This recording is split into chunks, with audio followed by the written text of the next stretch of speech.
Well, good evening, everybody. And whether it's a Western value or an Eastern value, politeness is a great value. And I'd ask you all to turn your mobile phones off so that we can concentrate on the speakers rather than on their music. We have a very distinguished panel, and I'm not going to bore you by reading out their biographies. I'm going to give each of them a one-sentence plug.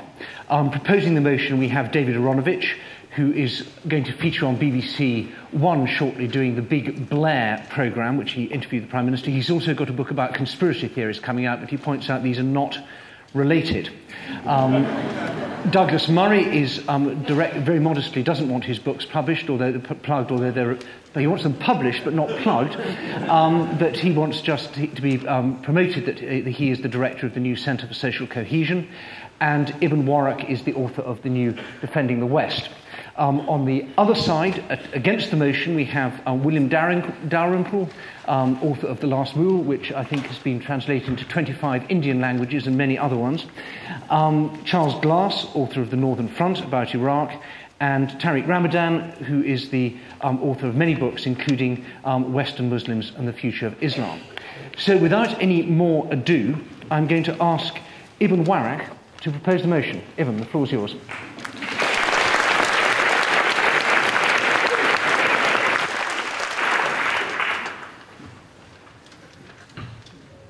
Good evening.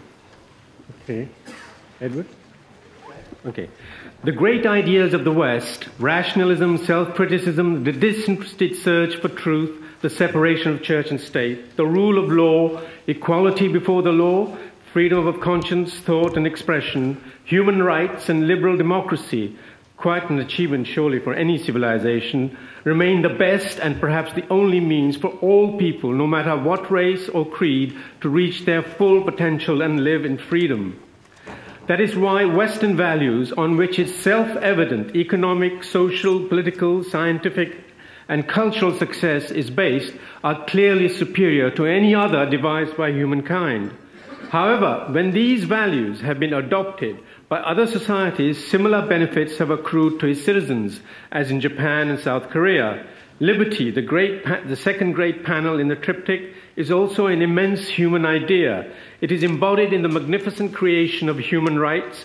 Human rights are, I believe, universal. They transcend local or ethnocentric values and confer equal dignity and value to all humanity, regardless of sex, ethnicity, sexual preferences, and religion. I also believe it is in the West that they are most respected. It is the West that has liberated women, racial minorities, religious minorities, gays and lesbians to an extent unimaginable 60 years ago. It is in the West that their rights are recognized and defended. In the West, we are free to think what we want, to read what we want, to practice our religion, to live lives of our own choosing. The notion of human rights and freedom were, I believe, there at the dawn of Western civilization, as ideals at least, and further developed during the Enlightenment, but are only now coming to fruition in the 21st century as a result of a series of supreme acts of self-criticism. Acts of self-criticism that led to greater freedom for a greater number of people. It was the West that took steps to abolish slavery. The calls for the abolition of slavery did not resonate in black Africa, where rival African tribes took black prisoners to be sold in the West. By contrast, stoning to death someone for adultery is a clear violation of the human rights of the individuals concerned. Punishments, laws concerning inheritance, and the rights of women prescribed by the Sharia Islamic law also flagrantly violate the human rights of individuals. Under Islamic law, women are not free to marry whom they wish. Homosexuals are killed. Apostates are to be executed. The Quran is not a rights-respecting document. Life, liberty, and the pursuit of happiness define succinctly the attractiveness and superiority of Western civilization. We are free in the West to choose. We have real choice to pursue our own desires. We are free to set the goals and contents of our own lives. The West is made up of individuals who are free to decide what meaning to give to their lives. In short, glory of the West is that life is an open book, while under Islam, life is a closed book. Everything has been decided for you. God and the Holy Law set limits on the possible agenda of your life. in many non-Western countries, especially Islamic ones, we are not free to read what we want. In Saudi Arabia, Muslims are not free to convert to Christianity, and Christians are not free to practice their faith. All clear violations of the Article 18 of the Universal Declaration of Human Rights. This desire for knowledge, no matter where it leads, inherited from the Greeks, has led to another institution that is unequal or very rarely equal outside the West, the university. Here, the outside world recognizes this superiority. It comes to the West to learn not only about science is developed in the West in the last 500 years in all departments of physics, biology, and chemistry, but also of their own culture. They come to the West to learn of the Eastern civilization and languages. Easterners come to Oxford, Cambridge, or Harvard and Yale, the Sorbonne or Heidelberg, to receive their doctorates, because they confer prestige unrivaled by similar doctorates from the third world countries. A culture that gave the world the spiritual creations of the classical music of Mozart, Beethoven, Wagner and Schubert, the paintings of Michelangelo and Raphael, Da Vinci and Rembrandt, does not need lessons from societies whose idea of spirituality is a heaven peopled with female virgins for the use of men, whose idea of heaven resembles a cosmic brothel. The West has given the world rather symphony and a novel even. To paraphrase Alan Kors, instead of the rigid, inhuman caste system in India, we have unparalleled social mobility in the West. Western society is a society of ever richer, more varied, more productive, more self-defined, and more satisfying lives. It is a society of boundless private charity. It is a society that broke, on behalf of merit, the seemingly eternal chains of station by birth. The West has given us the liberal miracle of individual rights, individual responsibility, merit, and human satisfaction. In contrast to the mind-numbing certainties and rules of Islam, Western civilization offers what Russell once called liberating doubt, which leads to the methodological principles of scientific skepticism. Politics, as much as science, proceeds by tentative steps of trial and error, open discussion, criticism, and self-correction. One could characterize the difference between the West and the rest as a difference in epistemological principles. Western institutions such as universities, research institutes, and libraries are, at least ideally, independent academies which enshrine these epistemological norms and where the pursuit of truth is conducted in a spirit of disinterested inquiry free from political pressures. In other words, behind the success of modern Western societies with their science and technology and their open institutions lies a distinct way of looking at the world, interpreting it, and the recognition and rectifying of the problems besetting them. Problems are lifted out of the religious sphere and treated as empirical problems whose solutions lie in rational procedures open to rational intersubjective criticism, not in an appeal to revelation. The whole edifice of modern science and its methodology is one of the great Western man's greatest gifts to the world. But the West did not only give us just about every scientific discovery for the last 500 years, from electricity to computers, but gave us, thanks to its humanitarian impulses, the Red Cross, Doctors Without Frontiers or Borders, Human Rights Watch, the Amnesty International. It is the West that provides the bulk of the aid to beleaguered Darfur. Islamic countries are conspicuous by their absence. The West does not need lectures on the superior virtue of societies in which women are kept in subjection, endure genital mutilation, are stoned to death for alleged adultery, have acid thrown on their faces, are married off against their will at the age of 9, or where the human rights of those considered to belong to lower castes are denied. The West does not need sanctimonious homilies from societies that cannot provide clean drinking water for its citizens, that cannot provide sewage systems, that cannot educate its citizens, leaving 40 to 50% illiterate, that makes no provisions for the handicapped, from societies that have no sense of the common good, civic duty, civic responsibility, and civic accountability, from societies that are riddled with corruption. Moreover, the rest of the world recognizes the superiority of the West. It is to the West that millions of refugees from theocratic or totalitarian regimes flee, appreciating the West's tolerance and political freedom. Millions risk their lives trying to get to the West, not to Saudi Arabia or Iran or Pakistan. Second, no Western politician would be able to get away with the kind of racist remarks made by Mahathir, the Malaysian leader. No Western politician could survive in office. There would be calls for his or her resignation from third world leaders themselves, but also from Western media and other intellectuals. Yet we tolerate Mahathir's anti-Semitic diatribes. Double standards? Yes, but also a tacit acknowledgement that we expect higher ethical standards from the West. There are no jokes in Islam, as Khomeini once famously said. The West is able to look at its foibles and laugh, to make fun of its fundamental principles, but there is no equivalent as yet of Monty Python's Life of Brian. Can we look forward to the life of Mo or half a Mo? Finally, when Chinese students cried and died for democracy in Tiananmen Square, they brought with them not representations of Confucius or Buddha, but a model of the Statue of Liberty. Thank you.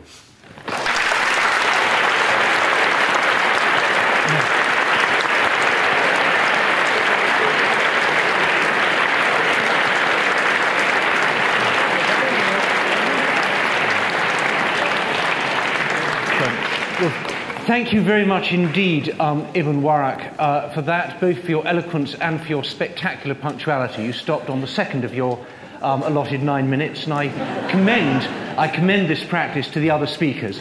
Charles, over to you. After listening to that, I'm very glad to be a Westerner. Like George Nathaniel Curzon, I feel I am a very superior person as a result. And I assume that all of you who look to be mostly Western feel quite superior as well. And aren't we jolly lucky to be Western and so superior to those awful non-Western, Southern and Eastern people, not just Muslims, but all of the deprived people who cannot share our values, who are not fortunate enough to have shared our values. And yet we have had a history of trying to share our values with them, which goes back a long way, not merely to the Crusades, but to the did everyone miss what I said before? It was brilliant. Because I am a Westerner, I'm very superior. Now, when Ferdinand Magellan arrived at Madras, beginning one of the first demonstrations of the robust assertion of Western values, he ordered the people of Madras immediately, on pain of being destroyed, to expel the Muslims and the Jews from the city. And the elders, who were Hindus, Muslims, and Jews, were rather puzzled by this because it had never occurred to them to expel the Muslims and the Jews from any city. They had never done it. Magellan gave them a warning and said when they came back a year later, if they didn't do it, the place would be destroyed. And indeed, he came back a year later, and they did destroy the city. And when they went in and they expelled and killed all of the Muslims and the Jews, they discovered that there was an ancient Christian sect there of Syriac Christians who had been converted to Christianity by St. Thomas the Apostle, a much older church than the Church of Portugal and Spain. They killed them too. They tried them at the Inquisition for heresy and killed them as well. So when we speak of our values, we don't just assert that our values are better, we ram them down the throats of the rest of the world. Now, in this discussion tonight, no one on our side is going to say that Eastern or Southern or whatever is a non-Western value is superior. We're merely calling upon you to think carefully what you mean when you say that your values or your race or your culture is superior to all others, not just Islam, but to all others in the world. We know what that leads to. And a culture, if there is such a thing as a cohesive Western culture, which gave the 20th century 2 world wars, in which nearly 100 million people died, in which 6 million people were sent to death camps, by the Germans and many more by the Russians. A culture which can do that really must be superior if it can point a finger at others and claim its moral superiority. And in the aftermath of that, the colonial wars that it fought, the French fought in Vietnam or killed 2 million people in Algeria, or the British, who let 100,000 people die in Kenyan concentration camps, can point their finger. or the Americans who killed 2 million Vietnamese between 1963 and 1972 can point their finger at the Vietnamese and claim moral superiority. Or those of us now, I'm a citizen of the United States, and by the way, I was born in California, much further west than any of you, so I must be even more superior. The CIA, even today, torturing people at Abu Ghraib, at Bagram Air Base in Afghanistan, in Guantanamo, and in a number of undisclosed locations around the world, people taken away from their families and held and tortured for years on end. We are we have very superior values, and we have every right to assert those values in torture chambers, or in the helicopters from which we threw Viet Cong infrastructure, which meant you were a relation, possibly, of a Viet Cong member, from the helicopters into the South China Sea. Yes, we are very, very superior. When one asserts this notion, this ludicrous notion of racial or cultural or value superiority, one is really denying all of the cross-cultural wealth of our human legacy. We would throw out half of the poetry of Goethe, who was inspired by the Persian poet Hafiz. And then we would, not that anyone here would read Iqbal, but Iqbal, who was inspired by Goethe and wrote poems in honor of Goethe. This is a cross-culture, what Goethe himself called the East-West Diwan, where we could all sit together and exchange our cultures and exchange our values and exchange our ideas. If you go into that table to sit down to dinner with another man or another woman and say, I am superior, you don't have a dialogue. You replace discourse with discord. You replace jaw with war. You don't have a chance of enriching even yourself. And if you assert that superiority, you're basically abandoning any hope of being even an equal. So I would call on you to bear this in mind when you're conscientiously casting your vote as good, superior Western people. Thank you.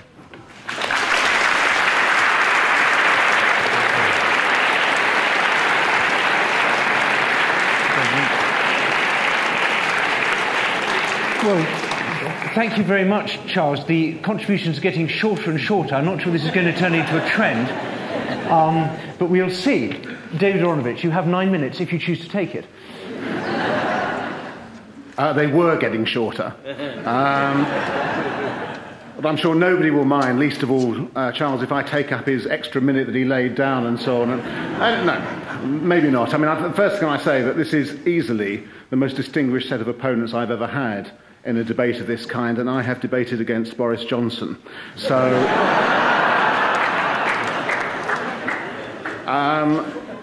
distinguished writers, distinguished journalists, and a distinguished professor, and all of whom I consider to be people who are people who one can have a dialogue with, a discourse with, and not in any sense enemies. But of course, when kind of considering how this debate was likely to go, I did think that however wonderful they were, the first thing we'd attempt to do would be to throw a kind of fog of obscurantism over the course of this debate, because actually we know what this discussion is really about. It's not about whether or not we think Western people are superior to Eastern people. It's not about race. It's not about literature. It is about cultural relativism. That's what this discussion is essentially about. Western values, as we understand them, not just practiced in the West, practiced in a large number of places, but usually called Western values, are precisely the ones that Ibn Warraq laid out. And we know what they are. They are liberal democracy. They are a culture of human rights. They are, and this is very important, freedom of expression. They are freedom of worship. And they are secular government as a consequence of those previous things. They are freedoms to, and they are freedoms from. The fact that the West may often fall short of its own ideals, of its own values, if you like, is testified in the very fact that something like Abu Ghraib, which was mentioned there by Charles, is regarded by us as a blot on our name rather than as a matter of good policy by the government that implemented it, as it would have been by the government of Saddam Hussein, who had Abu Ghraib before the Americans got there. This is an important distinction, even if it feels less so, possibly, to the person who's actually at the end of the torture. I completely accept that. Now, I agree obviously, that Western values, as I've just outlined them, can be practiced in many countries. They're practiced, for instance, in the liberal democracy in India. In Japan, as a consequence largely of the constitution imposed upon the Japanese but accepted by them by the United States after the end of the Second World War. It's practiced in South Korea, it's practiced in many places in Southeast Asia now. It is increasingly practiced around the world, increasingly because it is very much more prevalent than it was. So I want to look at one place, just for the moment, at which we can see, if you like, what a different set of cultural standards can lead you to, and that is the Islamic Republic of Iran. On the 15th of August 2004, a 16-year-old girl called Atefe Sahala was hanged in a public square in the Iranian city of Neka, and her death sentence was imposed, and this is the quote, for crimes against chastity. Her father was a drug addict. Her mother had died when she was 4. She had been arrested by the police for attending a party and for being alone in a car with a boy. She received her first sentence for crimes against chastity when she was just 13, which also involved getting 100 lashes while in prison. She then, she says, was raped by a former Revolutionary Guard who was 51. When she was tried for this and found guilty, he was found guilty too. He was sentenced to 95 lashes, and she was hanged. She was hanged. The man who put the noose around her neck was the judge who had sentenced her in the first place. Mariam Ayubi, in her early 30s, around about the same time, was put to death at dawn in Tehran's Evin prison. She was washed, wrapped in a white shroud, carried on a stretcher to an open space. There, she was placed in a hole, and earth was compacted around her, and so on, and she was stoned to death, not for the murder of her husband, which she was found guilty for with somebody else, but for the crime of adultery. In May of that same year, a woman who had been waiting on death row for 8 years was stoned for corruption on earth. She'd been found guilty of taking part in a pornographic film, and her execution at that point was the first stoning for several years. And just in case you think the practice has died out, in July this year, the Iranian government confirmed that a man was executed by stoning in a small village near Takistan. The villagers said the sentence was carried out by the local judge and authorities. At the same time, it confirmed that 20 other men were to be given capital punishment for crimes ranging from adultery to immoral behaviour to crimes against religion to sodomy, which is almost certainly a euphemism for homosexuality, which is odd, because we now know from President Ahmadinejad in his visit to Columbia University that there are no homosexuals in Iran. In the law of the Islamic Republic of Iran, the father, in a case where people split up, automatically, without appeal, gets custody of a boy over 2 years or of a girl over 7. In the court of law, 2 women witnesses are the equal of 1 male. And I could go on and so on. This is not some kind of loose notion of how things should be done. It's not some arbitrary, it's not an Abu Ghraib, it's not some kind of strange move away from the jurisdiction, from the jurisprudential aspects of what Iran does. That's their policy. Now, the reason why, you may say, okay, this is an extreme example, one of the most extreme examples, and that's where I want to take you to the agony, what I consider to be the agony of Professor Tariq Ramadan here, who I consider to be a good man, a very good man. In a debate in 2003 with the now President Nicolas Sarkozy, Tariq Ramadan was waylaid by Sarkozy's debating style. He's not a bad debater, Sarkozy, and he was effectively ambushed. And he was asked what he thought about the practice of stoning. And you replied, Tariq, that you favoured a moratorium on such practices, but you refused to condemn the law outright. Sarkozy said, I quote, a moratorium, that is to say we should for a while hold back from stoning women? And you said, no, wait. What does a moratorium mean? A moratorium would mean that we absolutely end the application of all of those penalties in order to have a true debate. And my position is that if we arrive at a consensus among Muslims, it will necessarily end. But you cannot, when you're in a community, today on television, I can please the French people who are watching by saying, my own position, but my own position doesn't count. What matters is to bring about an evolution in Muslim mentalities, Mr. Sarkozy. And Sarkozy, you can imagine kind of getting off on this, that's monstrous to stone a woman because she's an adulterer. It's necessary to condemn it. And you said, Tariq, Mr. Sarkozy, listen to what I'm saying. When I say my own position is the law's not applicable, that's clear. But today, I speak to Muslims around the world, and I take part, even in the United States, in the Muslim world. You should have a pedagogical posture that makes people discuss things. You can decide all by yourself to be a progressive in the communities. That's too easy. Today, my position is that to say we should... Today, my position is that is to say we should stop. Tariq, what were you saying? What were you saying? I think you were saying that you would lose your audience if you told them that stoning was wrong, that they would somehow be detached from you if you were to say to them outright, look, folks, stoning women is wrong. It is a value I cannot uphold. It is one that I totally and absolutely abhor. It cannot exist in a civilized society. But you could not say that to them because that could not be part of your discourse. You then went to say, Ian Baruma, the author, when he interviewed you on the subject, but when you want to be heard in Muslim countries, you said, when you're addressing religious issues, you can't just say it has to stop. I think it has to stop, but you have to discuss it within the religious context. There are texts involved. I'm not just talking to Muslims in Europe, but addressing the implementation of hudud everywhere in Indonesia, Pakistan, and the Middle East. That is precisely the point, Tariq. Now, are women to enjoy rights equal to those... Are women to enjoy rights equal to those of men? Are adults to decide which other adults they have sex with, or is that a cultural tick? And my final point is this. My father was a member of the Communist Party, and he believed for a while that Stalin was indeed a mighty man.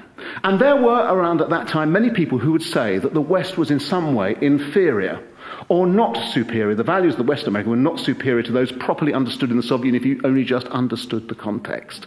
You have to learn, I think, Tariq. Your father was very close to Hassan al-Banna and so on, the Muslim Brotherhood. You have to learn at some point to say, no, actually, I'm not going along with that anymore. These values of human rights, these values of liberty and so on are superior, and I will support them.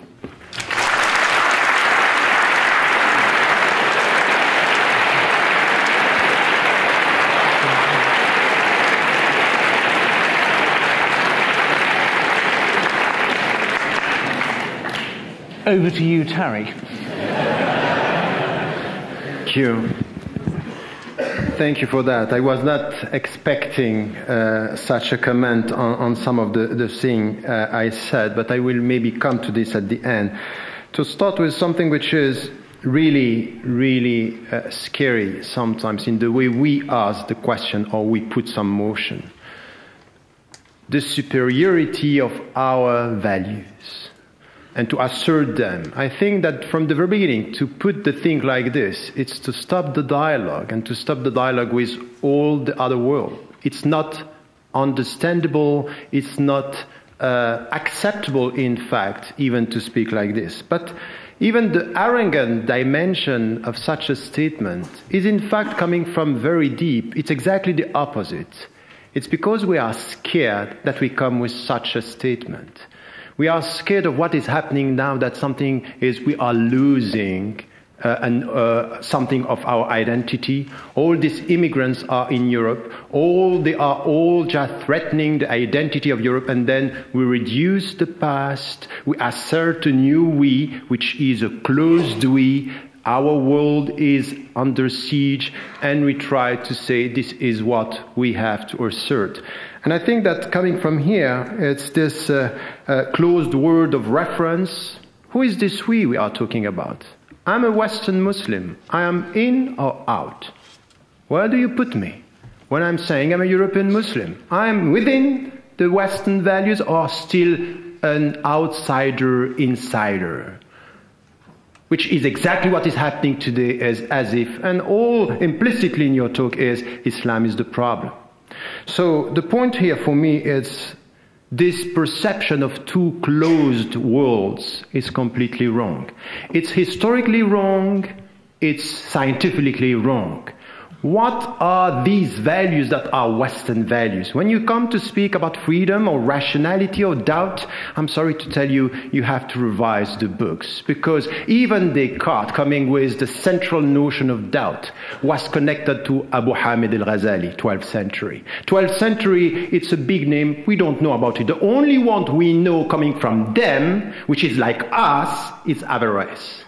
Is a rationalist as we are rationalists. But all the people coming from the other side of the cultures and civilizations, it's as if we ignore them. Reduce the past and we become Judeo-Christian civilization, or as the Pope put it, a Greek Christian tradition or civilization. Completely wrong. Completely wrong, out of the picture. One of my great teachers as to the way we are reforming all the legal legacy in the Islamic tradition is a Shatibi, 14th century. a European, born in Europe. Who knows about him? It's as if it's nothing. So we select the past to build a new we, because we want to oppose the others. So I don't know universal values that are specifically Western values. I know shared, common, universal values coming from different traditions, and then we can share. So let us come to this and have something which is an historical knowledge to learn a bit the meaning of humility. Humility. We don't get it all. Nothing is only coming from the West, and even Christianity and other religions, and the Jewish tradition is not coming from the West, by the way.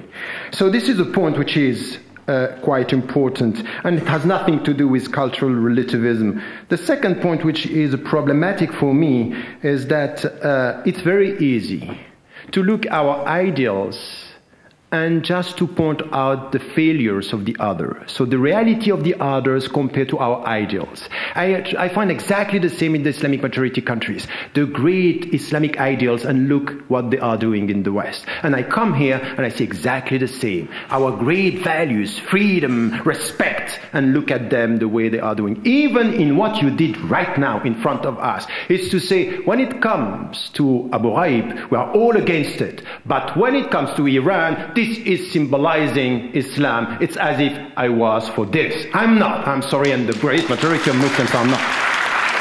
So we are coming with something which is, when it comes to the other civilization, anecdotism. We find a story, look, this is the way they are acting, and from one story we make a civilization. Unfair, unjust, dangerous. Dangerous, very dangerous. It's the starting point of any kind of racism, and even sometimes fascism. Because we come from one story. Anecdotism is very dangerous, and I think that we have to be very, very, very, very aware of this kind of tendencies in anecdotes. Or we come with someone coming from the other civilization, and he says or she says exactly what we want them to say. So, if he is a Muslim, or she is a Muslim, or he is an Indian, or she is an Indian, saying exactly what we are thinking, we have a point. It's easy always to find people thinking like you want them to think, because they know which kind of recognition they could get in your civilization. They are not representing. So let us have a true dialogue, a critical, deep dialogue, but based on a comprehensive approach. Ideals with ideals, realities with realities, because it's very easy for me to go to any Muslim countries and to show them how the Western values are misused and instrumentalized by the Western countries, killing people. And today, 53% of the Americans saying torture could be understandable. Which kind of world are we promoting if these are the superiority of our values? 53% of the Americans. So I can say, look, if this is the reality, there is no superiority in this. The last point here, for me, it's also the duty of consistency. At the end of the day, the only thing which is important for me is not to come with the superiority of the Islamic values against the superiority of the Western values. The real debate here is to be consistent. Yes, we have shared common universal values. The point is today that we are all betraying our countries, our governments, and ourselves, betraying these values in our daily life. And the only point is to promote something which is not to claim the superiority of our values, but a consistency towards these values, and to be able to be self-critical. So the point is, be self-critical with the Western values, and be self-critical with the Islamic values in the way they are implemented, in the way they are betrayed. So the very point for me in the dialogue is not to come with the superiority of the values that we have, and on the ground we are just, look, I'm sorry. We speak about freedom, we speak about welcoming people, human rights. I'm a European. I'm ashamed by the way we are treating the immigrants in our continent. I'm sorry to tell you, I'm ashamed. This is not the way I think human dignity should be promoted, when we are criminalizing them and putting them in jail with no reason else that they are leaving their country. So we go there to take the wealth, and we don't want them here. While we all know that in the coming generation we need 20 million workers. Which kind of contradictions are we accepting? So we can look at our own contradiction, and I would say exactly the same in the Islamic majority countries. And here I will end with this. I don't think that debate on values, common values, is in fact really helping us to get to a deep dialogue. I think that maybe upstream from the values, we all need something which is the three dimensions of living together. To get a sense of humility, because we don't get it all. There is no exclusive world. We are all sharing values coming from different traditions. A sense of humility as for ourselves. A sense of respect for the world of the other, the expectation and the hopes. Respect towards the other. And self-criticism and consistency. These three attitudes are helping and could help us to come to a better understanding. And this is why, and let me say this.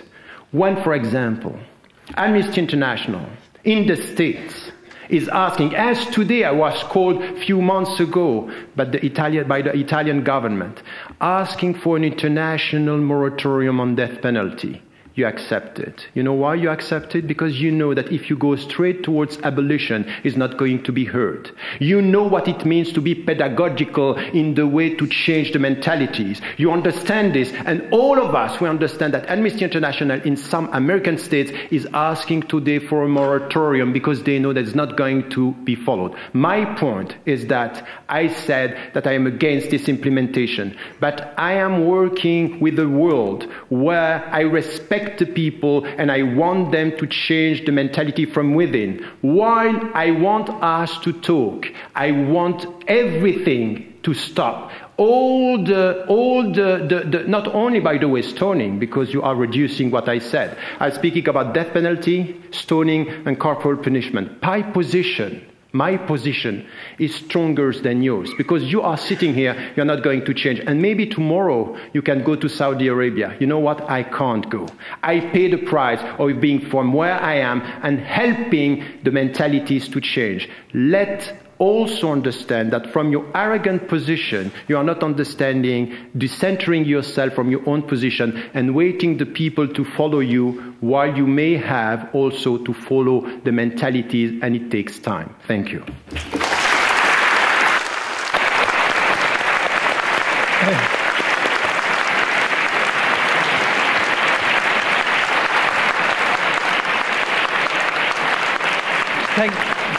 Thank you very much indeed, Professor Ramadan. And now our final two speakers from the panel. First of all, Douglas Murray.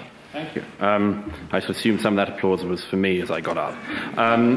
Thank you, ladies and gentlemen. Ibn Warraq has pretty much laid it out already. As far as I can see, he's said everything that I would have wanted to say about Western values, what they are.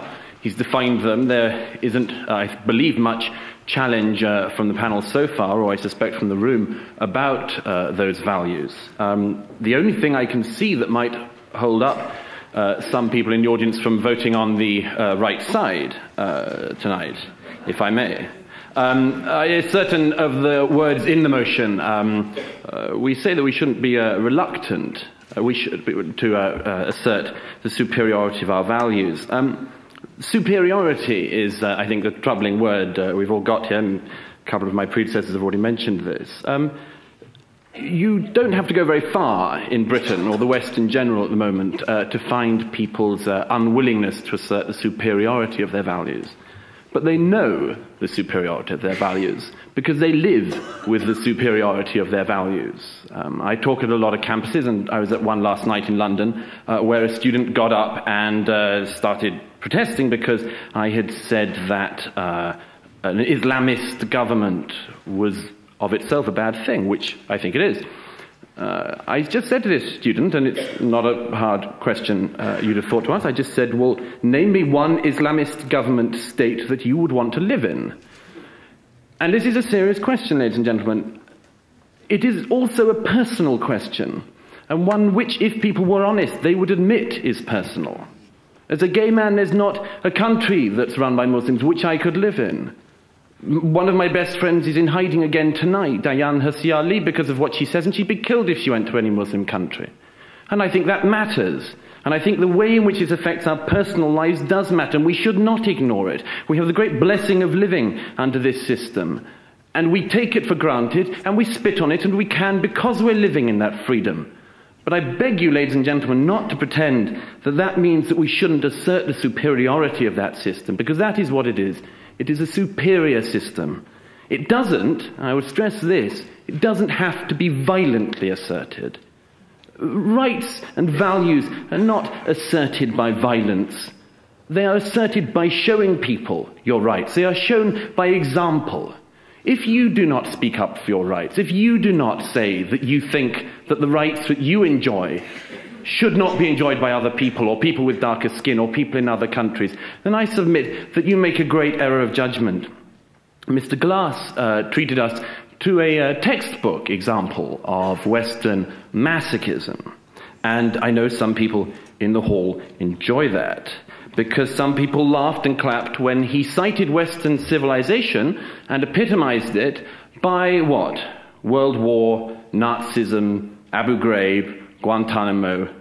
Ladies and gentlemen, if you believe that the West should be treated and regarded only as something which is treated by its lowest moments, and believe that all other cultures and all other civilizations should be treated only by their highest moments, you're already putting in an unequal challenge here.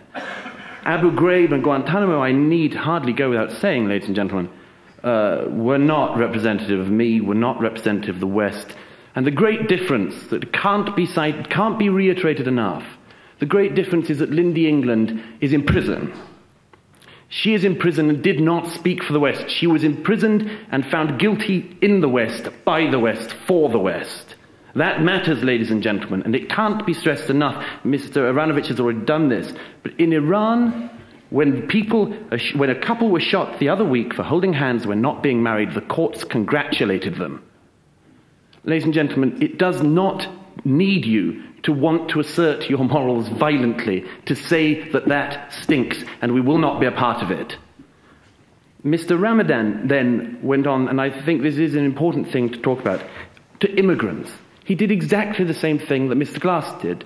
He treated us as a society as if we were a society that just abuses immigrants, that imprisons them, locks them up. I don't know where he gets that from. I see immigrants all across our streets, many of whom are doing very well. Most people in Britain have welcomed them. There hasn't been mass violence against these immigrants. By and large, they have been welcomed. How does that happen? How would the reverse happen in Saudi Arabia? How would the reverse of that happen in any Islamic culture? Why is it that every Jew in the Middle East has had to go to Israel? Why is it that we have made the de facto agreement that if there is to be a Palestinian state, it has to be Judenrein, clear of Jews?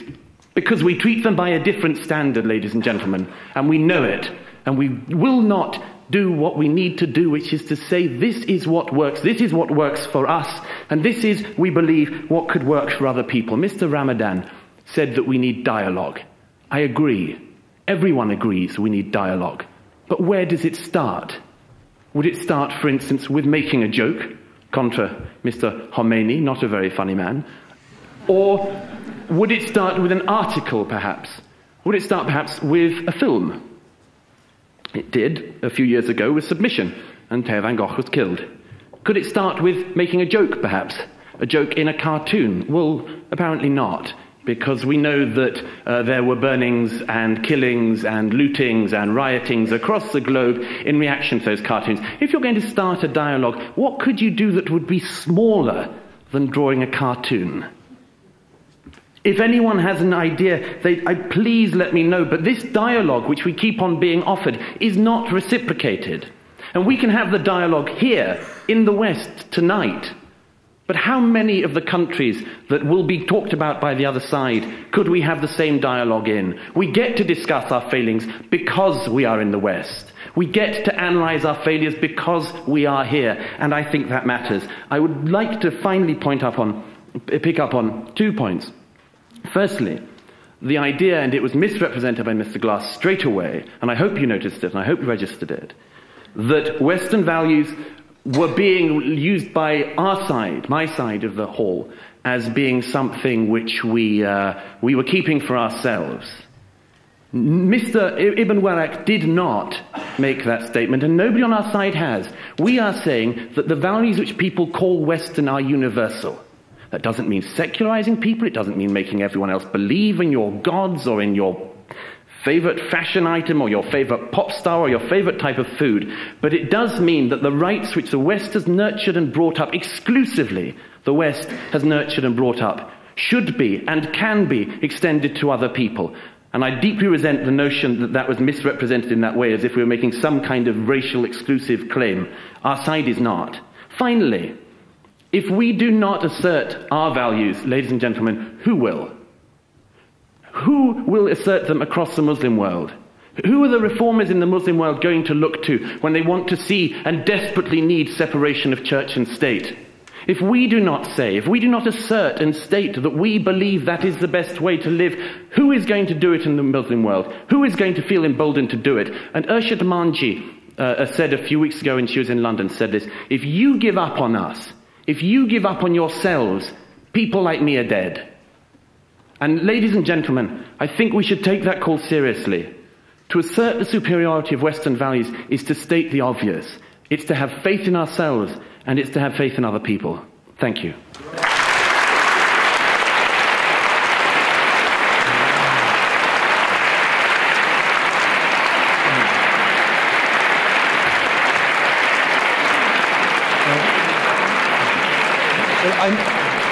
I know Charles Glass is itching to respond to that, and there's lots of people in the audience who want to get their oar in first, but the denouement from the other side is William Dalrymple. Over to you.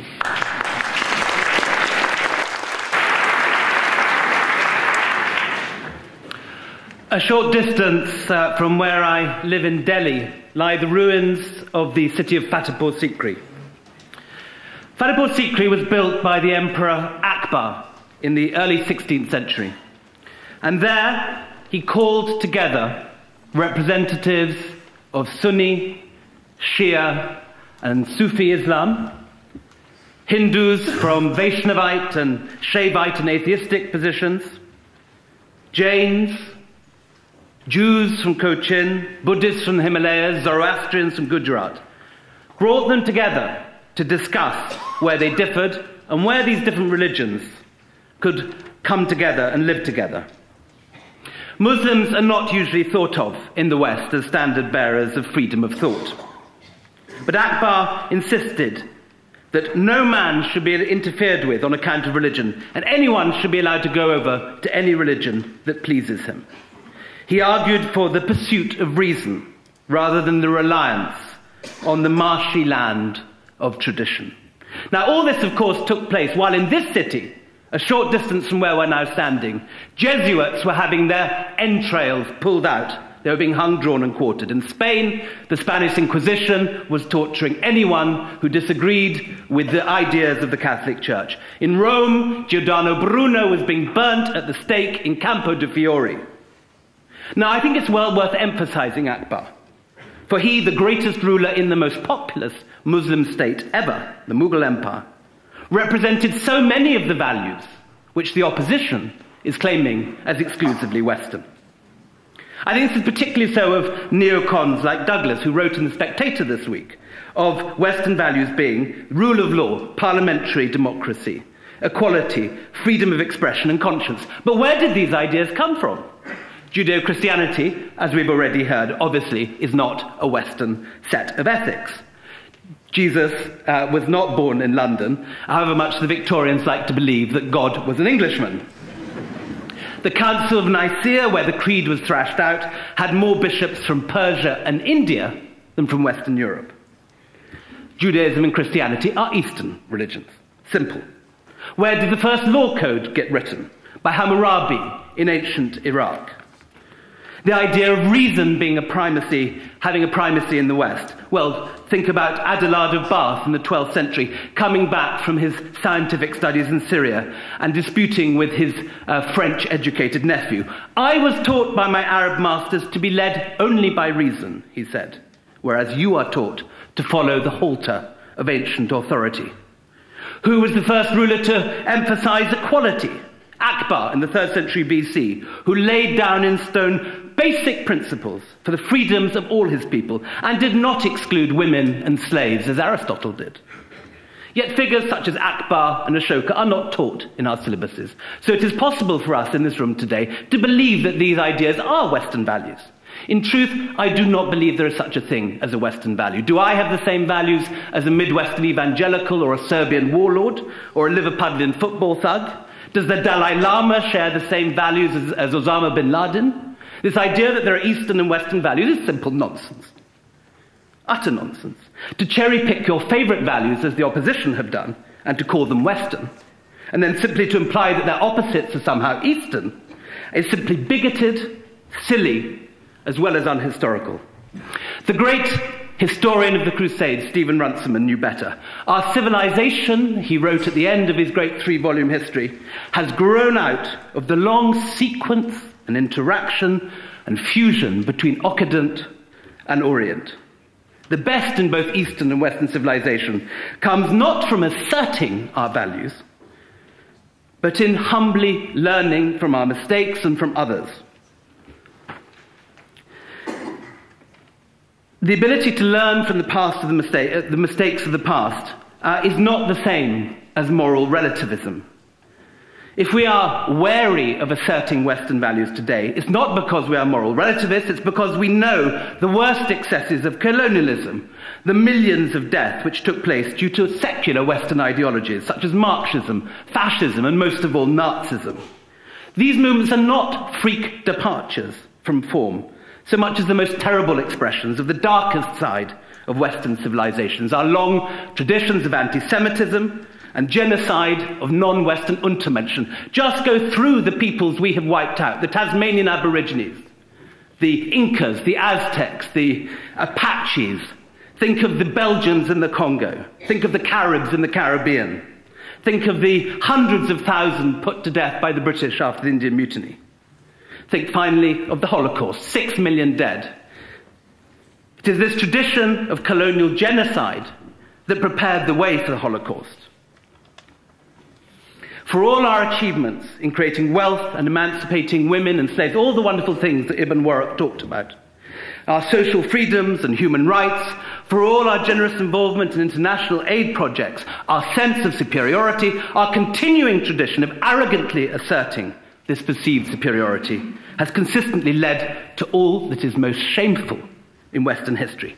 Remember that this debate is not about whether Islam is superior to Christianity, nor is it about whether Western or Eastern civilizations are somehow better, nor is it whether New York is more fun to live in than Riyadh. There is no question that at this point in history, the West has the most rich, productive, and powerful society on earth. But remember, the same could have been said historically about India and China, and it will be so again in our lifetime. By 2040, the economies of both those countries will overtake that of America. Instead, the motion we have come to debate tonight is whether we should be reluctant to assert the superiority of the West. In other words, should we be frightened of this Western tradition of self-assertion? You need to perorate now. Of our long tradition of telling other people that we are the best, how much better we are, of forcing our cultures on others. The key words here are afraid and assert. And I would argue that yes, we should indeed be deeply afraid of this Western conceit and arrogance and see in it the Achilles heel of Western civilization. To be afraid of Western assertion is not moral relativism. It is about humbly learning from historical experience, about having a sense of humility and history. I urge you to oppose the motion, to show the neocons and the neo-lefties where to go with their dangerous and ignorant ideas. We have much to be proud of in the West, but I believe it is in the arrogant and forceful assertion of the superiority of Western values that we have consistently undermined all that is most precious in our civilization. Thank you.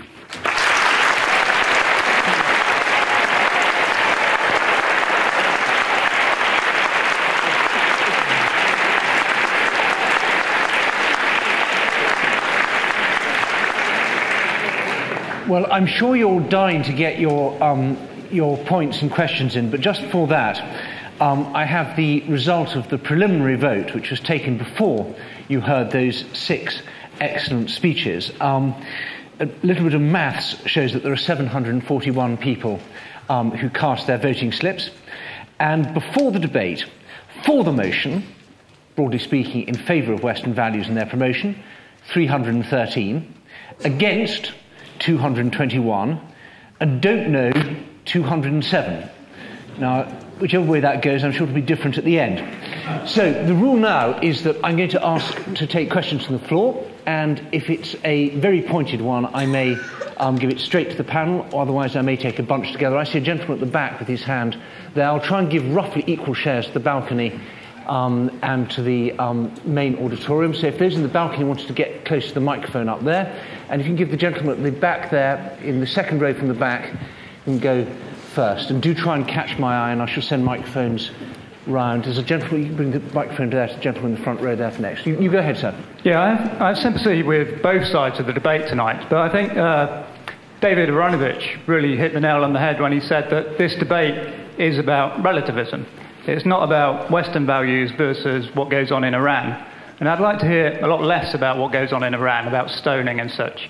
I think that the question of where we question our own values, that doesn't come from Iran.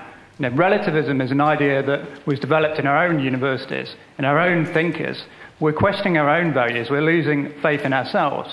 And we should be asking, why are we doing that? Not comparing ourselves to the worst excesses and the most barbaric governments around the world, because that's a silly comparison. Of course, we're better than people that stone, or the values that we have are better than stoning gays. But why are we questioning ourselves? Thank you. Then we have the gentleman in the there. He's got his hand up in the front row of the sort of middle tier of seats there, and then I'll take a couple of questions from the auditorium, starting with the lady at the front there. Go ahead, sir. The opposers of the motion keep giving us history lessons. It seems to me the key word in this proposition is we. We're not talking about my great-grandfather or my great-grandchildren. It's what should we, at the beginning of the 21st century, be doing. And what we should be doing is comparing the values we have now against the values other people have now. Thank you. Very good. And now, I think someone at the front there wants to go ahead, sir. Hello, my name is Matthew O'Connor, and I'm a student at a school just outside London. I'd like to ask the opposition, are they grateful for their unalienable right to disagree and indeed express that disagreement with their opponents, a right which many people over the ages in this country have paid with their blood to secure, and which in other countries and cultures they would be denied to them, and maybe they would even be executed for in these cultures which they purport have equal social and moral worth to our own. And if indeed they aren't grateful and aren't proud of that right, why don't they emigrate to these nations where they can share these people's honourable oppression? I get your train of thought. The gentleman down here at the front. I'd like to ask the proposers of the motion if you can talk about any country that's consistently advocated these values around the world instead of propping up various regimes who they do business deals and everything else with. Does the West ever practice any of these values that you talk about? Okay, and I'd urge you that the more applause, the less time for questions. So you can all applaud at the end. I'll take one more question from the balcony if there's someone there. No, there wasn't. Then perhaps we'd have the... Sorry? Someone was... Yeah, go ahead. You over there then. Yes.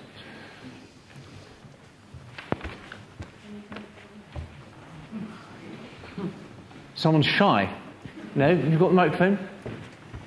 Then I'm going to come back to the panel. I can't see where the microphone's got to. Sir, go ahead, yes. I would assert right now that, as the distinguished members on the right stated, that things like World War II and other shameful episodes in the history are aberrations. Maybe by the same standard, what is going on right now in the Arab world is also an aberration, and that any living human being would want all the liberty and dignity that comes with self-determination. Very good. Thank you very much. Let's take a couple of responses from the panel. Who wants to go first on this side? David, you were about to blow a fuse earlier, so do you want to blow it now? I found the question about the West not practicing what it preaches on values very interesting, not least the applause. Because I wonder to myself, how should I interpret that applause?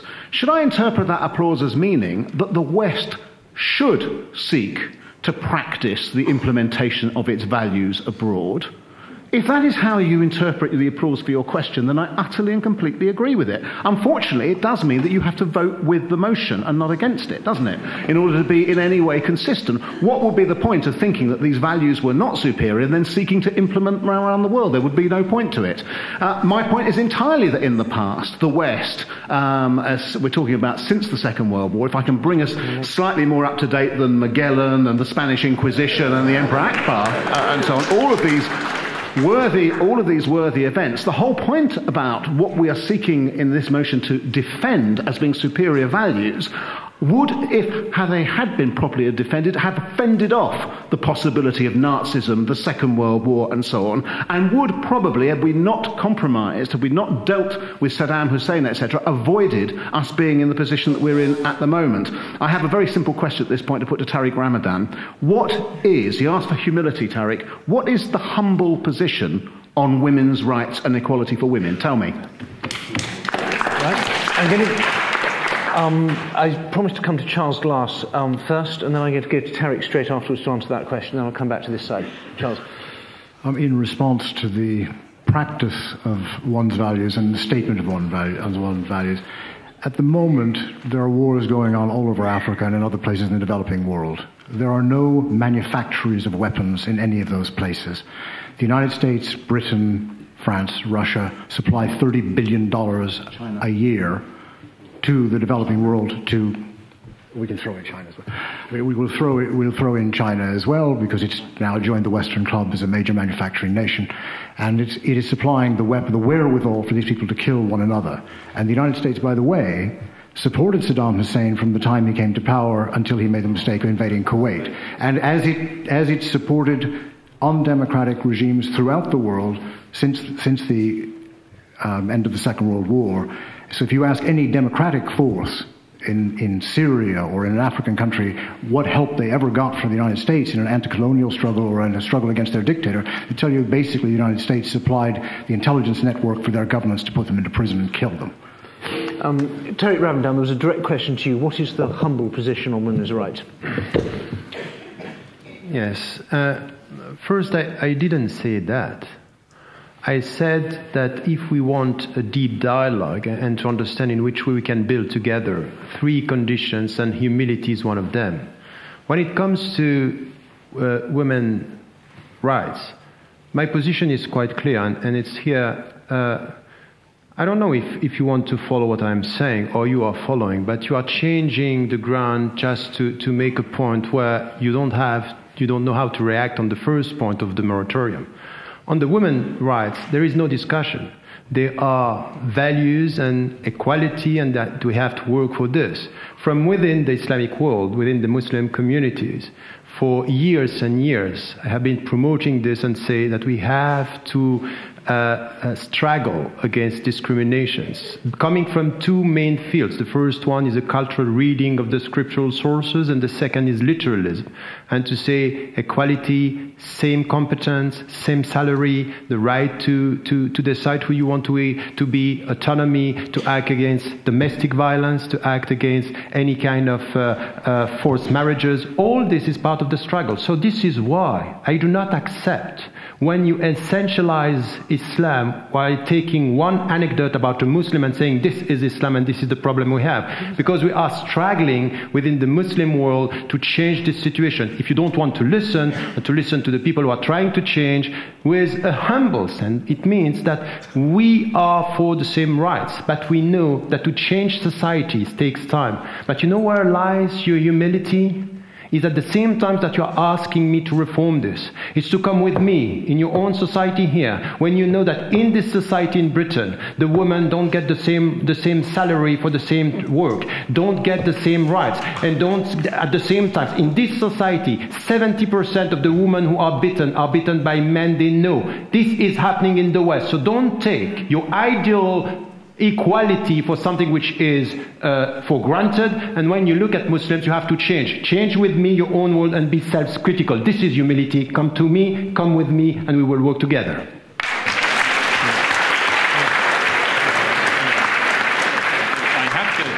Pick up once again on the fact that, again, Mr. Glass has said that you, ladies and gentlemen in the room, are propping up or pro-dictator regimes, that you in this room are doing deals with Saudi Arabia. Ladies and gentlemen, the West may have made and has made grotesque errors in propping up dictators in the Middle East. But we also manage not to prop them up. We've also, if you like, we have the antidote to poisons within us. Can that be said of other societies to the same extent? And please note Mr. Dalrymple's use of the word we. It was we when it was people carrying out massacres in the West, in the past, your forebears. It was only we when it's us doing bad things. When is it we expressed by Mr. Dalrymple of pride of what the West has done? That he cannot bring himself to do, and I hope you note it, ladies and gentlemen. This is masochism, and it's being offered to you by a sadist. Right. Let's not get too psychological here. Right, now I'm going to take a bunch of questions from... Can I reply to that? I'll get to you next, but I want to take some more questions and I'll come back to the panel. So if all 6 people reply to every question, it gets a bit on. So you can have the microphones down here. Let's see the gentleman in the front first, and then we'll go to the lady behind with the white hat. Yes, thank you. I think there was an error in the presentation that William Dalrymple made, because he used the word exclusive. We aren't talking about exclusively Western values here, and I think it's misrepresentation to suggest that we are. We're talking about universal values. The values that we've talked about, human rights, equality, democracy, and so on, are universal values. The difference, surely, is that they have been adopted in the West. They have not been adopted elsewhere. Very good. Question 2 rows behind. Lady, that lady there. Yep. This lady. We've got 2 microphones now. You can only make 1 point.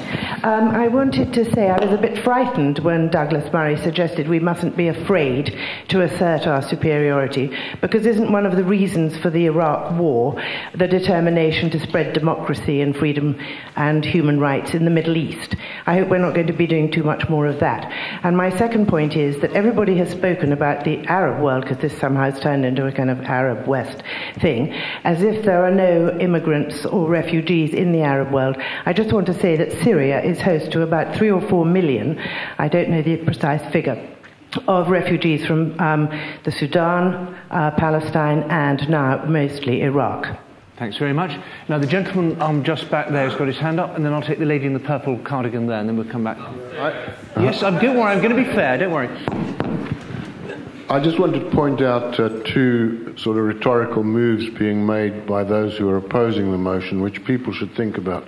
First of all, much play is being made with asserting the superiority of these values. Now, asserting the superiority of certain values is no different from defending them, defending values. And that is an elementary critical exercise, unless you're just going to say all values are equal or indifferent. But if you defend some values as being better than other values, then you're asserting their superiority. There's nothing sinister whatsoever about doing that. Another move which both Charles Glass and William Dalrymple have made is to conflate asserting the superiority of certain values with forcing those values on people by military might. And that's just a confusion. I mean, it's a fundamental liberal principle that you argue for certain principles, and that's how you try to get them across, by persuasion. Okay. You assert their superiority. That doesn't mean you think they should be imposed on you. I'm going to ration people to 1 point now, and please make it as briefly as possible. Lady in the purple cardigan there, please. And then I'm going to go to another part of the auditorium. I think when we talk about Western values, what we're talking about is the values of the Enlightenment. And these values had taken some elements from cultures before them, but But it was the West and the values of the Enlightenment, which are not the values of the Judeo-Christian religion, because in many ways they are secular values that were even against those religions, the ones that we are defending as Western values. And when Mr. Ramadan agrees that the women have a right to their own opinions and to do what they want, he's accepting those same Enlightenment values. So you're on the West side whether you like it or not, but I'm going to ask William Dalrymple to reply to that and any other points he wants to make. Well, first of all, I'd like to reply to the several questioners who mentioned the history-heavy presentations this side. I make no apology for reminding the audience in this room about Western history. I'm a historian. And I think, if we forget what we've done, so much of Western colonialism simply isn't taught in our classrooms. The history of the extinction of all these hundreds of different tribes and peoples who we have driven to extinction, we don't know about this. I particularly make no apology for mentioning the Holocaust. The Nazis were certainly not afraid of asserting the superiority of Western values. Oh, good. No, it's a very serious point. With that. It's a very serious point, and they contrasted their Western and their rooted German values as they saw it. No, it is an absolutely serious and essential point. Sorry, please don't. You can express your displeasure at the vote, but please don't heckle. But William, can you Yes. But I think the other point is that the history of Western colonialism clearly is not over. The phrase post-colonial is dead since the cadaver of Western imperialism has emerged shuddering from its shallow grave. And I think the important point to emphasize here is that the values of the men who coordinate the rendition network that exists today, who are covertly dismantling our civil liberties, undermining international law, are as much part of Western history as the ideals of Jefferson they are undermining. Thank you. Ibn Warraq, do you want to come back on that, and then we'll go to the floor again? Yes, I'd like to say, in fact, Dalrymple exemplifies one of what I call the redemptive grace of Western civilization, that's self-criticism. And we often hear, we have documented, Westerners themselves have documented the crimes of the West. We talk about the Spanish Inquisition, but how many of us know about the Islamic Inquisition, known as the Minha? Okay, we talk about Western imperialism. What about Japanese imperialism? Rape of Nanking. What about Islamic imperialism, which, according to Professor K.S. Lyle, killed 8 million people? And Dalrymple talks about Akbar as a Muslim. He was not a Muslim. In order to join his inner circle, you had to abjure the Quran. As for the Second World War and the Holocaust, it was just several million people in the West died fighting against them. They gave their lives in the name of freedom. And it was a historical contingency that at that particular moment, these people had in their hands the power to destroy vast numbers of people. Right, now I'm going to take a bunch of questions from... I'm going to take four or five questions from up on the balcony, so please, and I can't see because these bright lights, so please cluster around the microphone if you want to say anything. Go ahead, the lady at the front. It's very difficult for us to vote on a title which says, assert the superiority of Western values. On whom? If you said, assert them on fundamentalists, whether they're Islamist or Hindu fundamentalist, one could understand, but saying to assert those values on everybody seems a bit difficult to vote on. And my other question is for Mr. Dalrymple. Your favorite Mughal emperor, Akbar, didn't he start a religion called Deen-e-Ilahi, which had nothing to do with the Quran, because he wanted to have a milder religion that people could adapt to, having his predecessors plundered and killed millions of Hindus in India. I think one could possibly say that the motion is to assert the superiority of Western values against people who disagree with them. That might answer your question. Next person, please. Hi, good evening. Well done to both sides of the panel. That's fine, but that's where I struggle with this motion is still with several words, not to be reluctant and assert. And that's where I personally struggle with this motion. I don't necessarily want to debate superiority. I live here. What the example that I'd like to give specifically is... a brief one, please. is there was an article in the Washington Post several months ago about USAID sending computers to other countries and the Bush administration insisting that it be very well marked. These are computers from the United States of America, from this organization.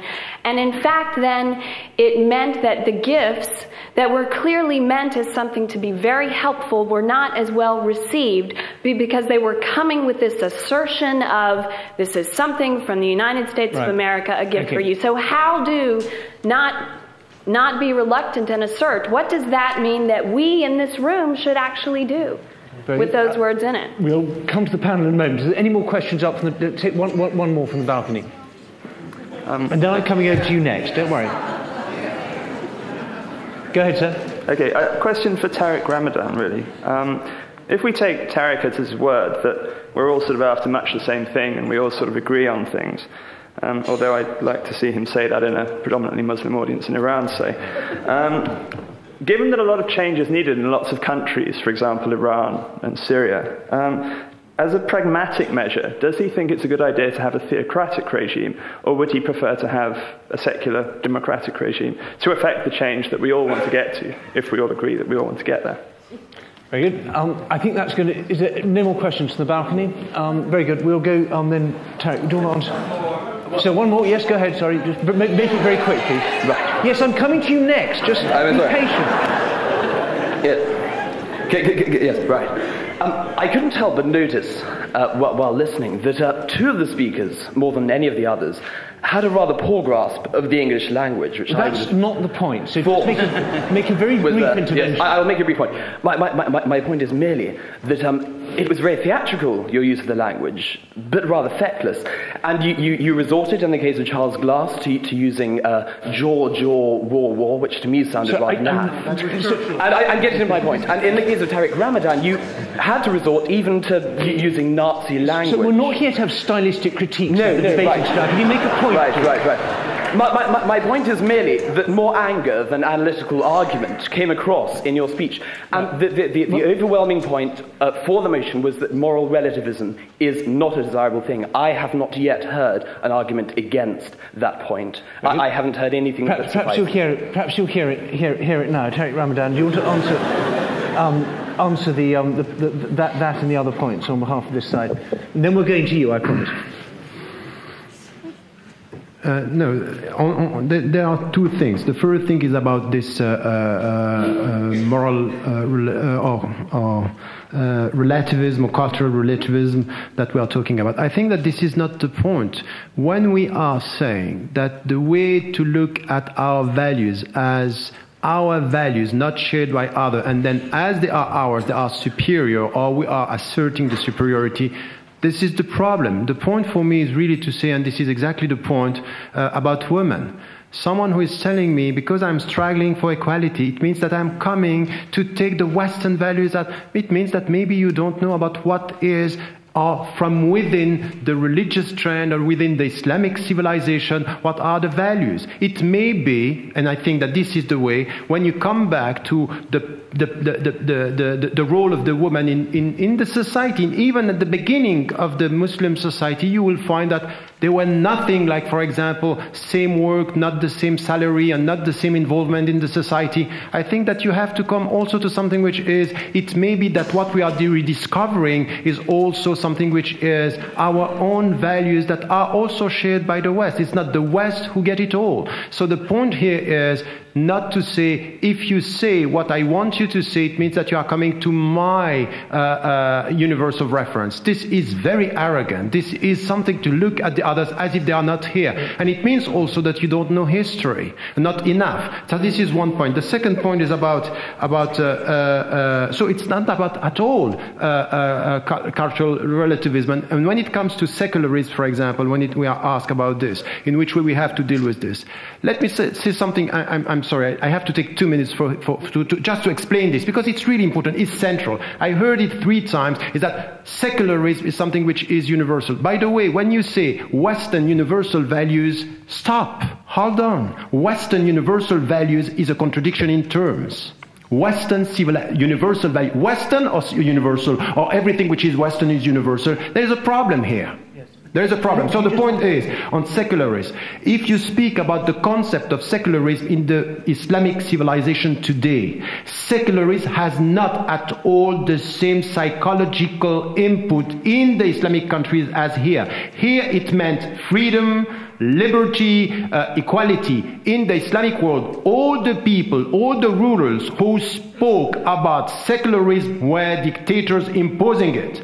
What I want is, yes, a separation of power, but you have to deal with the terminology, the models of the society. If you want to get a chance to have democracy in the Islamic world, don't come with one word to say this is the only universal way to be like us. No, we are for principles, rule of law, equal citizenship, accountability, universal suffrage and separation of power. These are the indisputable principles, but let the people find their model. Don't come with your model to impose it onto them. Okay.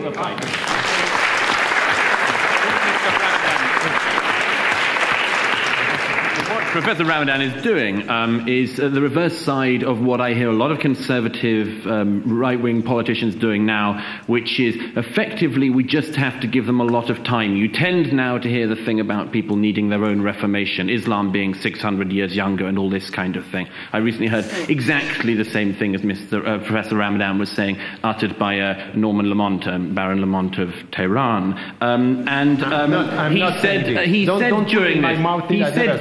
He said exactly the same thing. But they need time. Tariq Ramadan said it's going to take time. How much time, ladies and gentlemen? I don't think we have time. And I would beg Professor Ramadan to go around the Muslim world explaining to women in Saudi Arabia they can look forward to freedom in 600 years' time.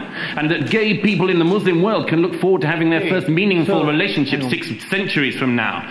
So send the troops, please. Send the troops in Saudi Arabia, not in Iraq and not in Iran. In Saudi Arabia, do it and promote them. Promote Saudi Arabia, not Iraq. Why are you not asking the troops to go to Saudi Arabia? Because of geostrategy. Just one moment, please. Look, everybody on the panel is going to have a chance to perorate at the end, but I do want to get some more questions in. So you have 30 seconds, David Ronovich, to reply to that, and then I'm going to... I have absolutely nothing useful to say in 30 seconds, so let's go to the audience. Very good, okay. Okay, I'm going to take a bunch of questions over there from the very patient people in the sort of far phalanx, and then I'll have one question from the front there, the gentleman in the black shirt. First of all, the gentleman there who's been very patient, had his hand up from the very beginning. Can I? At the moment, we are just asserting opinions. Why don't we have a scientific experiment where people choose where they want to live, and then we can measure their levels of happiness? Thank you. And then the gentleman in front, sorry, who I was pointing to before, who's had his hand up just in front of the camera. Yep. Thanks. I was wondering whether the question should be put differently. Should we not be reluctant to assert the superiority of liberalism? I know it's a can of worms because there are many versions of liberalism, but that's what it is about. The best explanation, and it's not very popular because the person who offered it was a very unpopular Prime Minister of France, François Guizot, but he was a major historian. And in his History of Civilization in France in the late 1820s, he offered a very simple and at the same time brilliant explanation of what happened, and it is that other civilizations, other cultures historically developed long before Europe and had been much more advanced than Europe, India, China, Greece, and so on. But what happened in Western Europe since the fall of the Roman Empire is that nobody prevailed. In those other civilizations, some force prevailed, he says, and stopped progress and so on. And his explanation of what he would see as superiority, the progressiveness, was that nobody prevailed. So everybody in the West wanted to suppress everybody else. Everybody wanted to prevail and suffocate everybody else. They just didn't manage. It's a historical accident. And it's a fortunate historical accident, but it's nothing to boast about. What one can assert the superiority of, it's liberalism. So I'm going to say, if you want to quibble with the wording of the motion, please write a letter to John Gordon, but let's discuss it here, because this is the motion that we've got. I'll take one more question from over there, then I'm going to take one from down here, and then from over there. Okay, well, there's someone else who's been waving like mad, but they put their hand down. Okay, I see. Hi, my name is Jeremy O'Grady, and you can quibble with me as well because I'm partly responsible for framing this motion. And indeed, in the spirit of what is being passed as Western values, I'd like to confess to contributing to a certain amount of confusion this evening, because it strikes me that there are actually two propositions, not one, being debated here. The first is... I can't shut you up. Because no, you can't. But I could... You can't. You can't shut me up, and so I'm going to be very quick. The first thing is to say that Ed can't shut me up. The second is to say it would be perfectly consistent to say that Western values are superior to whichever other values we're talking about. But simultaneously, and I think this is partly Mr. Ramadan's point, it's a bad idea to assert that fact. So there are two propositions we got here. It would be perfectly consistent to say Western values are actually inferior to other values, but it's still a damn good idea to assert their superiority, and so on. The importance of this, though, has to do with the neocon argument on the other side. Assertion has proved a Western values, my own belief, are superior. I don't think it's a very good idea if you want to persuade others of the fact to assert the fact. A magnificent point, magnificently put. Another gentleman behind you who's had his hand up, and then the lady over there with the black shirt. Go ahead, sir. Is this on? I think we're forgetting how different people are across the world. Like, if you look at just a couple people from history or now, like Nelson Mandela, Oswald Mosley, Margaret Thatcher, Karl Marx, a Liverpool football thug. You know, there's a lot of different people, and it's about being different. It's not about what's better and what's worse. People feel differently. When you're trying to fit a jigsaw puzzle together, and it's just not fitting, like in Iraq, we're trying to assert things that aren't the right place, and we're just forgetting different things are better for different people. One set of values shouldn't be asserted on everyone. Right, okay. Now the lady over there has been amazingly patient. She's got her hand up again there. Go ahead. I think both sides are making some excellent points, but I'm just wondering why we seem to be taking Islamic values as a proxy for all non-Western values. What about Buddhist values of non-violence, for instance? Very good. Thank you particularly for being so brief. Now, I'm going to the people who wave most furiously will have the chance to have the final points. There's a lady there, a man there, sorry, I can't see lights and light. Someone waving, go ahead. Thank you very much. I'm a woman with a very deep voice. I just wanted to say to William Dalrymple, Pol Pot, Genghis Khan, Chairman Mao, it's very easy to select the worst of mankind. I don't think the worst of mankind is in the West. The other point I wanted to make is I think Western values is a nice expression for stimulating all sorts of debate, but unfortunately hasn't led to a lot of precision, and I'm just crystallising some of the points that members of the audience have made. Well, I think what we're really talking about is contemporary Western values as enshrined in liberal democracy. And I think once we understand that's what we're talking about, it's very difficult to actually say that this isn't a superior notion. Thank you. Now, the gentleman over there has got his hand up in the middle row at the back, and then the gentleman here in the front, and after that we'll stop. But go ahead. Can someone take the microphone to that gentleman who's waving there first? Thank you very much.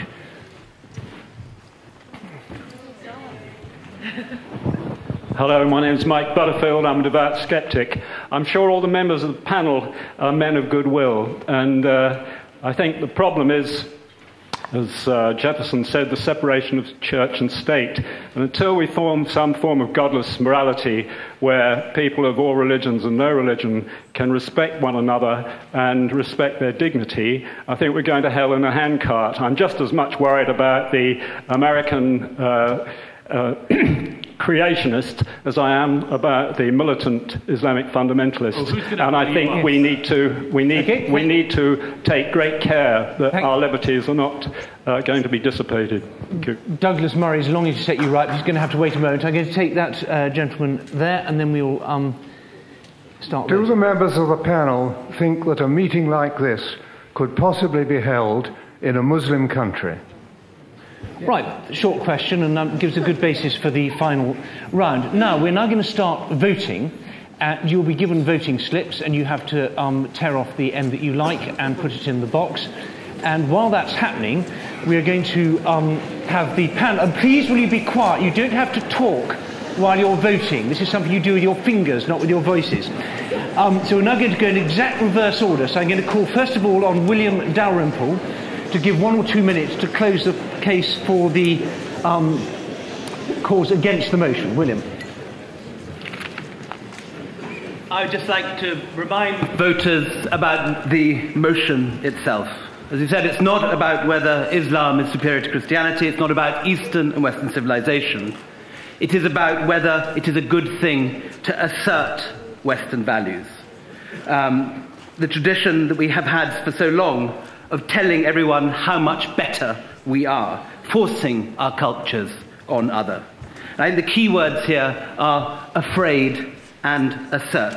And I would argue that we should indeed be deeply afraid of this Western conceit and arrogance, and see in it the Achilles heel of an otherwise remarkable Western civilization. There's so much we have achieved, and I, contrary to what Douglas was saying, I did in my speech very much celebrate our achievements in economics, in freedom, in politics, but this is the dark side, this continual ability that we have to assert our values violently and non-violently on others. And it is this, I think, that the debate centers on. It's not about Islam, as the lady said so rightly at the back. What about Buddhism? What about Confucianism? All these other systems. I think the key one has to bear in mind is, for all that we have to be proud of the West, I believe it is in the arrogant and forceful association of the superiority of Western values that we have consistently undermined all that is most precious in our civilization.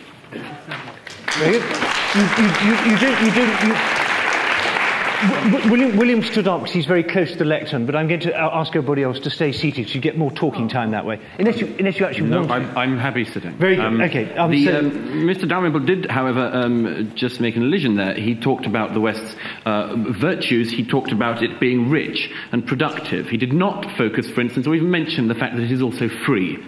I think this matters, ladies and gentlemen. He was counting the amount of money you make, not the virtues of your life or the values of your systems or the rights that you enjoy. I'm quite loath in a way to mention Iraq, but somebody just did. This is usually the moment at which I start to lose the debate. But I would, since most of you voted anyway, it doesn't matter. Iraq would indeed be a much better place if the parties of God were not killing our secular friends and allies there. And I think it's a grotesque thing to hold the West and Western values and liberty and freedom and democracy and the rule of law, blame them for religious fundamentalists blowing up our secular allies. And I hope you noticed that, ladies and gentlemen. And why we compare them with Muslim values? I agree with the lady. We could have focused on Buddhist values. We could have focused on any other types of values. The reason why it kept on coming back to it is, as you know, because this is the matter of our time. And it is not hard at the moment to notice the calls for the different type of societies that people want to create. And that there is a clear difference. And I hope, ladies and gentlemen, when you vote for the right side tonight, you make this clear. There is a difference between the Western states, which practice their own values that we sometimes mistakenly call Western values. And yes, we should call them liberal values, and yes, we should call them universal values, but we identify them with the West because they came from the West, because they were nurtured in the West, and that they are hopefully, I hope you will agree, asserted by the West and believed in by the West. We are the people that can spread this. Thank you.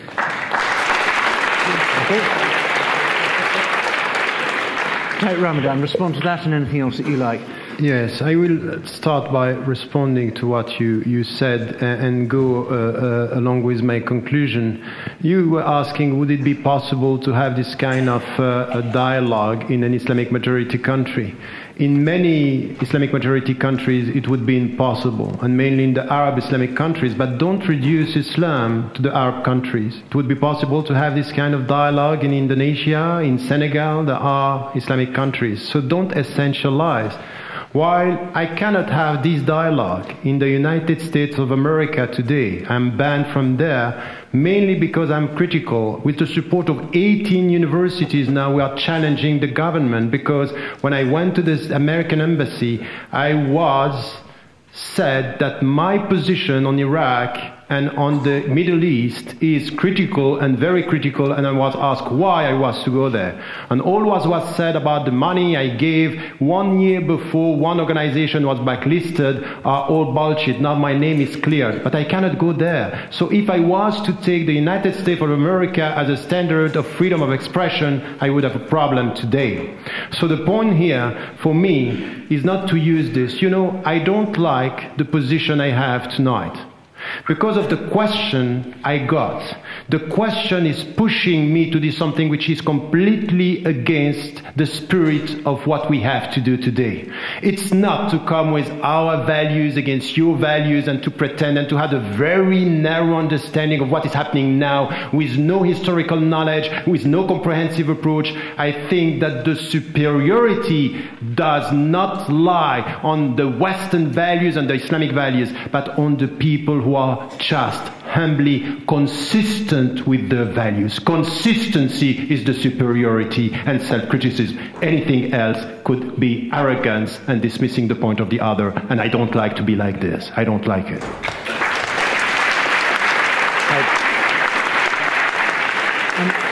David Aronovich declined to have an extra 30 seconds earlier, so I'm going to give it to him now to add on to the 2 minutes you've got otherwise. Right. Could we have this debate in a Muslim country? Yes. As Tariq Ramadan has said, in some of them you'd have to be very tentative, in others it wouldn't happen at all. I think it is entirely wrong that you're not allowed into the United States, Professor Ramadan. I think it's a huge mistake on their part. I'm quite willing to sign the petition that I am allowed to sign without any harassment to try and make sure that you get in to have the debate that you want, and I hope that they're consistent with their values. I think it's ridiculous. But you asked a question earlier. Incidentally, I'll take up Jeremy's point. I can see why it would be better to have a motion to say it would be we shouldn't be so reluctant to imply the superiority or to suggest the superiority of Western values. And I would have been very happy with that. I think that part of our problem we had was the negotiation of this motion, which I think the end where we came was the one that William Dalrymple wanted, which is why he attacked it so much.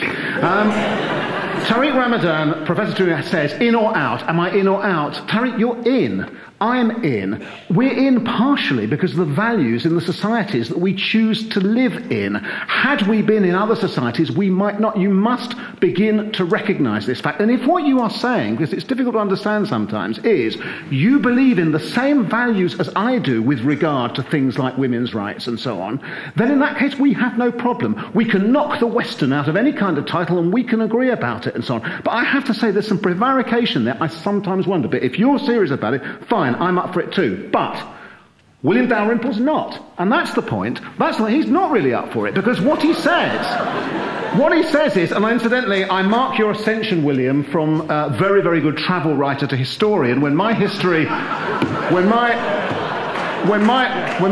of conspiracy theories comes out, then I will also make this upward lift as well, and we can sit on a kind of equal plane. But what William Dalrymple said, as Douglas said, was people want to go to New York at the moment because America is the most productive and the richest. It is, as Douglas said, also one of the freest. And he then said, one day it will be China, and therefore this will come to the nub of this point. If we do not consistently uphold the values that we mean by Western values in the world now, the time may very well come when the major champion and the biggest supplier, the biggest economic power and the biggest military power on the globe is not a power that supports and upholds the kinds of values that we do. And in that situation, we will be in danger. So vote for the motion.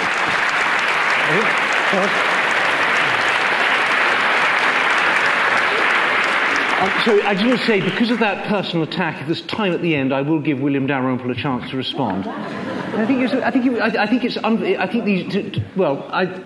the chairman, and I think that was a little bit below the belt. Charles. Buys me a drink after. Okay, he'll settle for a drink. That's right. If and when the Chinese do take over, pray to God that they don't treat us the way we treated the Vietnamese, the Iraqis, the Kenyans, the Algerians. That they don't practice the values that we have imposed on those people. Now, we have wonderful values, but we don't practice them when we're dealing with the third world. And I hope when the Chinese come to that stage of power that we have achieved in the last century, that they don't treat us the way we treated them. That's first. Second, I want to thank Ibn Waraq for being the one person on that side who did not use invective and insult against his opponents. And the gentleman up at the top who said he didn't like the term jaw is better than war. I would like to say that Willie Dalrymple's right. Not enough people read history. It wasn't I who said that. It was Winston Churchill. Thank you. Right.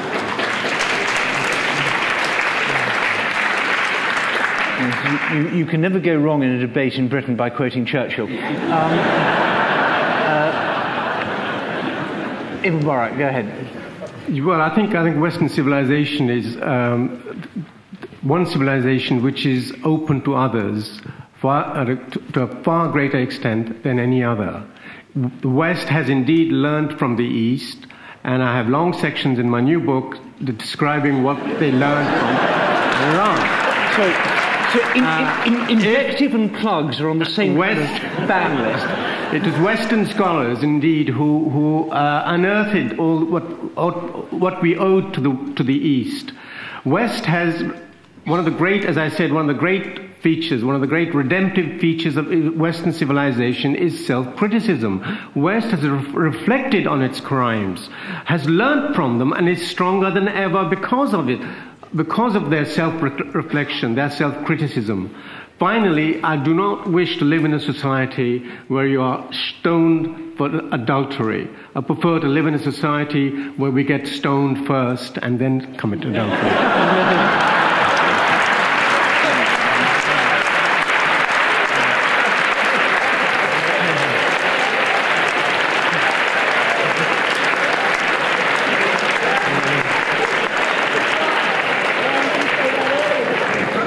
That's an absolutely terrific point. We do, and I'm very grateful to for bringing in such a note of good humour towards the end. We're going to get the vote any moment. I see that someone is about to bring it up to the.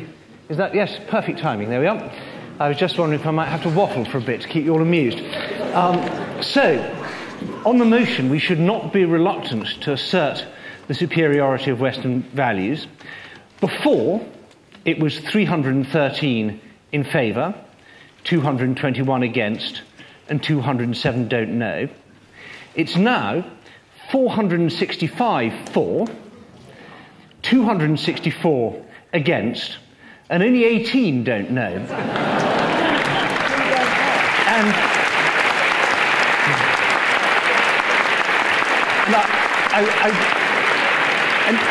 And if those 18 would like to identify themselves to management, they'll be made to listen to all again. Thank you all very much indeed, and please join me in thanking the panel.